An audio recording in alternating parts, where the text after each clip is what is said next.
Bonjour à tous, je suis le professeur Gaël Piton, CHU de Besançon. Nous allons traiter de la démarche thérapeutique dans le cadre de la pancréatite aiguë. Voici les objectifs pédagogiques. Je n'ai pas de conflit d'intérêt en lien avec cette présentation. Le plan en 3 parties: où hospitaliser mon patient, le traitement étiologique, le traitement symptomatique. Premièrement, où hospitaliser une pancréatite aiguë. Il faut toujours hospitaliser une pancréatite aiguë du fait d'un risque d'aggravation secondaire. Concernant les pancréatites aiguës dites non graves, c'est-à-dire basées sur la classification d'Atlanta que nous avons vue tout à l'heure, qui tient compte de la cinétique des défaillances d'organes, des complications locales et des complications systémiques, les pancréatites aiguës dites non graves peuvent être hospitalisées en secteur conventionnel de gastro-entérologie. Pour les pancréatites aiguës de gravité intermédiaire ou sévère, selon la classification d'Atlanta, se référer à l'autre cours sur la démarche diagnostique.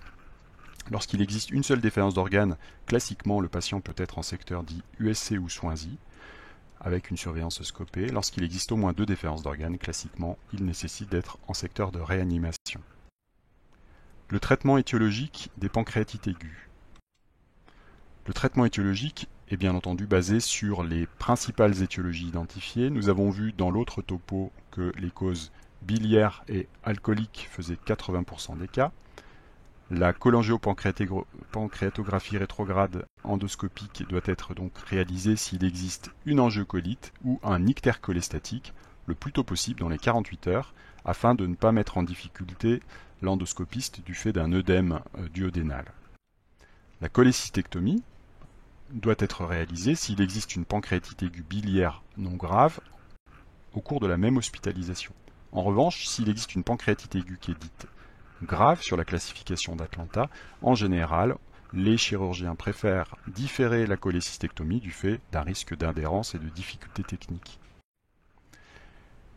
On a vu que les hypercalcémies au-delà de 3 étaient un facteur de risque de pancréatite aiguë, donc le contrôle de la calcémie est en soi important. L'hypertriglycéridémie au-delà de 10 est associée fortement à un risque de pancréatite, donc classiquement, on tentera de faire diminuer le taux de triglycérides inférieur à 5. Troisième partie, le traitement symptomatique des pancréatites aiguës graves admises en réanimation. Tout d'abord, et de façon parallèle au traitement étiologique, il faut soulager les patients en leur administrant des antalgiques, leur administrer ce qui est nécessaire, palier 1, palier 2, voire palier 3 si nécessaire, et notamment l'utilisation de la morphine est tout à fait possible et autorisée en cas de douleur abdominale sévère avec une EVA supérieure à 6, ne cédant pas sous palier 1 et 2. Le remplissage vasculaire doit être réalisé, c'est une pierre angulaire dans la prise en charge du traitement symptomatique. Pourquoi remplissage vasculaire? Parce que les pancréatites aiguës graves sont associées à un syndrome de fuite capillaire. Le remplissage a pour but de corriger l'hypovolémie et doit être basé avant toute chose sur des cristalloïdes, soit des solutés salés isotoniques, ce qu'on appelle le sérum physiologique, soit des solutions balancées. Une proposition, c'est de faire un bolus de 20 ml kg. Pour un patient de 60 kg, c'est de l'ordre 1,5 litre à 2 litres de cristalloïdes. Puis ensuite, continuer ce remplissage sur 6 heures. Il faudra bien sûr monitorer l'efficacité toutes les 3 à 6 heures en surveillant l'évolution, notamment la baisse de la fréquence cardiaque, l'amélioration de la pression artérielle moyenne et la reprise ou la poursuite de la diurèse, et d'autres signes biologiques tels que la baisse de l'hématocrite ou de l'urée, qui sont des signes biologiques de gravité qui peuvent être intéressants à suivre pour s'assurer que le rythme de remplissage est suffisant. La tolérance respiratoire est bien sûr nécessaire, puisqu'il existe un risque d'une part de SDRA, et avec un SDRA associé à une surcharge hydrosodée peut s'aggraver, et que du fait du syndrome de fuite capillaire, il peut y avoir également une majoration de l'épanchement pleural gauche. En cas de pression artérielle inférieure à 65 malgré un remplissage suffisant, il faudra administrer de la noradrénaline. Les défaillances d'organes doivent être traitées de façon symptomatique. Voici un schéma qui regroupe l'ensemble des principales défaillances d'organes associées aux pancréatites aiguës graves. En cas d'état de choc, on l'a dit, après le remplissage, il faudra associer de la noradrénaline, voire des inotropes si, malgré la noradrénaline et la correction de la pression artérielle moyenne, le débit cardiaque reste bas. En cas de détresse respiratoire, on pourrait être amené à intuber et réaliser une ventilation mécanique protectrice. En cas d'insuffisance rénale aiguë, à réaliser une épuration extra-rénale. Voilà, les autres défaillances seront gérées selon l'existence par exemple d'une agitation avec un patient qui se met en danger pour être une raison de le sédater et de l'intuber. Les anomalies des plaquettes, par exemple dans le cadre d'une microangiopathie thrombotique associée, pourront nécessiter des thérapeutiques spécifiques telles que des échanges plasmatiques.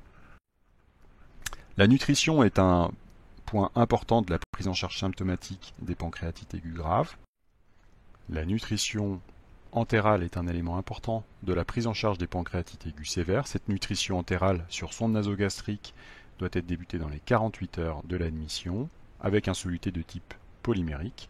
Elle permet de diminuer le risque notamment des infections de nécrose en limitant le risque de translocation. Pour les patients qui ont une pancréatite aiguë moins grave, la reprise de la nutrition orale peut se faire lorsque les douleurs ont disparu et éventuellement si la lipase est normalisée. La nutrition parentérale n'a sa place que en cas d'échec ou d'intolérance à la nutrition entérale. Les complications spécifiques. Eh bien, les complications spécifiques, je remets l'histoire naturelle avec des complications type hémodynamique, respiratoire, digestive, vasculaire ou infectieuse au cours du temps. Nous allons aborder un certain nombre de ces complications, notamment des complications spécifiques qui apparaissent ici en rose, l'hypertension intra-abdominale, des complications de type angiocolite ou infection de nécrose. L'ischémie mésentérique aiguë pourra être traitée si nécessaire avec une revascularisation des vaisseaux. Des anomalies à type de pseudo-anévrisme artériel pourront nécessiter des embolisations. En cas de thrombose veineuse mésentérique, en général, on fait un traitement anticoagulant pour éviter l'extension de la thrombose veineuse et notamment l'apparition d'une thrombose porte. On va aborder certaines de ces complications de façon plus ponctuelle. Premièrement, la place de l'antibiothérapie. Quand est-ce qu'on donne des antibiotiques au cours des pancréatites? Pas tout le temps, uniquement si il existe une angiocolite. En général, le diagnostic d'angiocolite est précoce, il est associé au diagnostic de pancréatite. On met donc des antibiotiques au début, s'il existe une angiocolite associée à la pancréatite, et classiquement l'association d'une céphalosporine de 3e génération avec du flagyl ou une alternative de l'augmentin, bien entendu si on est dans un contexte purement communautaire et que le patient n'est pas colonisé par des bacilles, par des bactéries multirésistantes. L'autre place de l'antibiothérapie est en général plus tardive, classiquement entre 2 et 4 semaines du début des douleurs. C'est l'infection de la nécrose pancréatique qui peut nécessiter en général une antibiothérapie à plus large spectre, de type carbapénème plus ou moins fluoroquinolone. Du fait de la durée d'hospitalisation de 2 à 4 semaines, il y a un risque important d'avoir une infection nosocomiale avec des germes résistants. Cette antibiothérapie est ensuite adaptée au prélèvement. Concernant l'infection de la nécrose, eh bien, il va falloir associer l'antibiothérapie ou le traitement antifongique à un traitement mécanique de débridement. Il existe deux moyens peu invasifs qui sont le drainage percutané réalisé par des radiologues ou le drainage per-endoscopique à travers l'estomac ou le duodénum réalisé par les gastroentérologues. L'objectif étant de drainer la nécrose collectée, symptomatique ou infectée, et de retarder ou d'éviter la chirurgie. C'est-à-dire de faire en sorte que s'il y a besoin d'opérer le patient, là on ne parle pas de sa vésicule, mais s'il y a besoin d'opérer le patient pour son infection de la nécrose, on sait que le pronostic est meilleur si cette chirurgie est au moins 1 mois après le début. Quels sont les avantages et les inconvénients de la radiologie ou de l'endoscopie interventionnelle? Pour le drainage percutané réalisé par les radiologues, son avantage c'est qu'il permet d'atteindre assez facilement les collections périphériques peu profondes. Typiquement, les coulées de nécrose périrénale infectées sont facilement accessibles par voie percutanée. Par contre, il est difficile d'atteindre des collections profondes, notamment des collections rétrogastriques.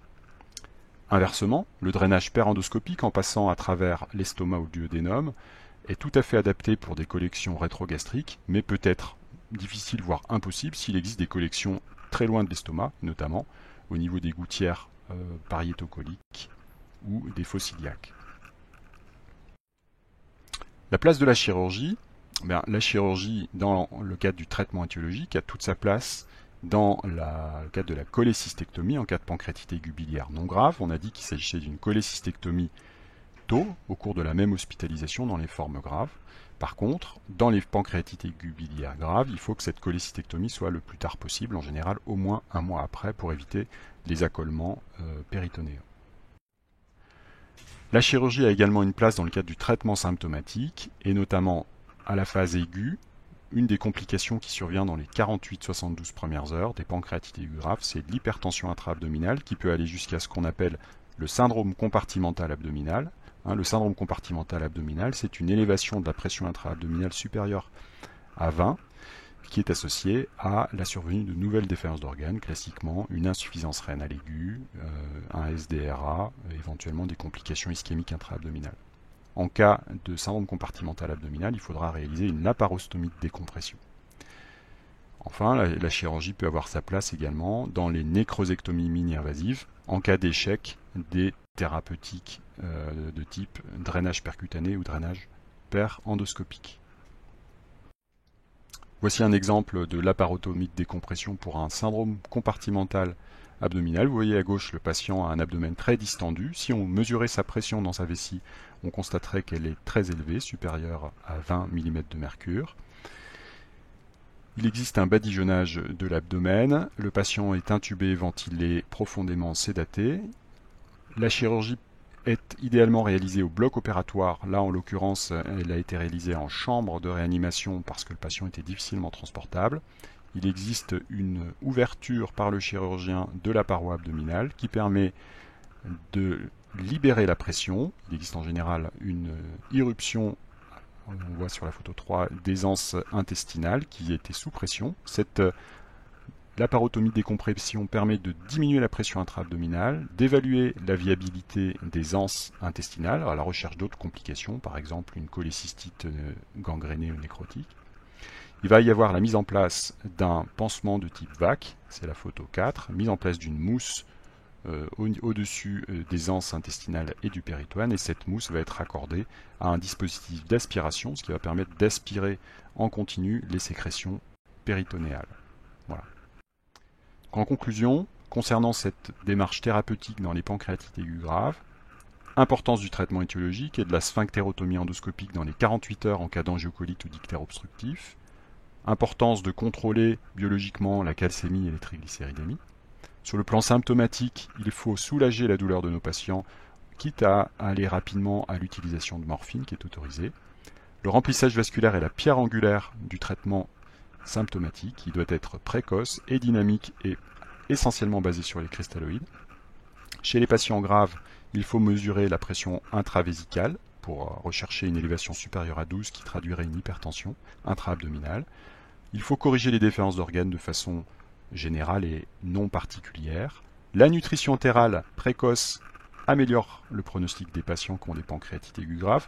Elle améliore notamment le risque infectieux en limitant le risque d'infection de la nécrose secondaire. Il existe des complications spécifiques telles que l'hypertension intra-abdominale, les pseudoanévrismes des artères mésentériques, les thromboses des veines mésentériques ou autres qui nécessitent une prise en charge spécifique. Et enfin, comme pour la démarche diagnostique, la pancréatite aiguë est un modèle particulier de pathologie qui dispose d'une histoire naturelle assez stéréotypée. La connaissance de cette histoire naturelle, la connaissance des complications à redouter, permet de les anticiper et de les traiter. Voilà, je vous remercie.